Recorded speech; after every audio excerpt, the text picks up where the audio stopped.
Pasado alas 5 naman ang madaling araw nang makarating sa Olongapo Hall of Justice ang pinaniniwalaang convoy ni U.S. Lance Corporal Joseph Scott Pemberton para po yan sa kanyang arraignment. Naglagay ng barikada ang mga otoridad. May live report si Ian Cruz. Ian?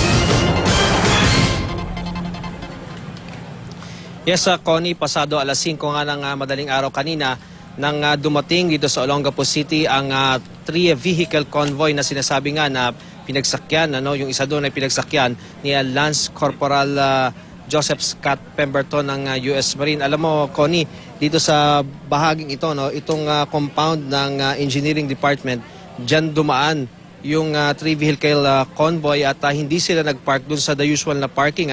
At hindi na natin nakita, wala nakakita nung paglabas mismo nitong si Pemberton, papasok nga doon sa compound ng Hall of Justice. At sa mga sandaling ito, Connie, makikita natin may mga ilaw na doon sa second floor nitong Hall of Justice. Yung mga lugar na yan na nakikita natin na may ilaw diyan ay dyan mismo, yung branch 74 sa sala ni Judge Habalde na siyang may jurisdiction, may humahawak sa kasong ito ni Pemberton.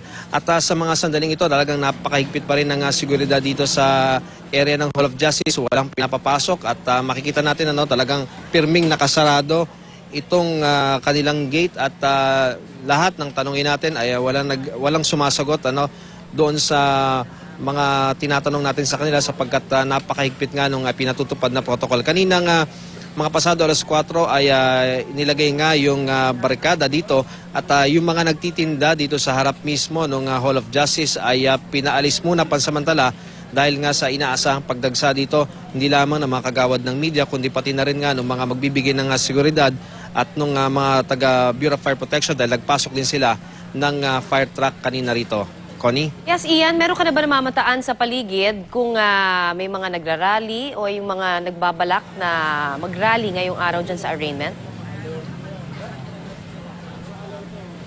Sa puntong ito, Connie, talagang wala pa tayo nakikita ng mga grupo, mga pamilitante man o mapalaban nga dito kay Joseph Scott Pemberton.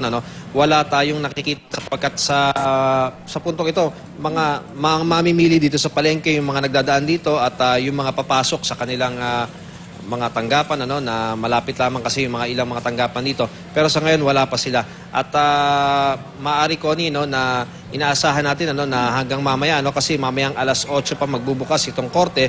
So medyo may mahabang oras pa sila para makapag-proceed dito, Connie. Maraming salamat sa update na yan, Ian Cruz.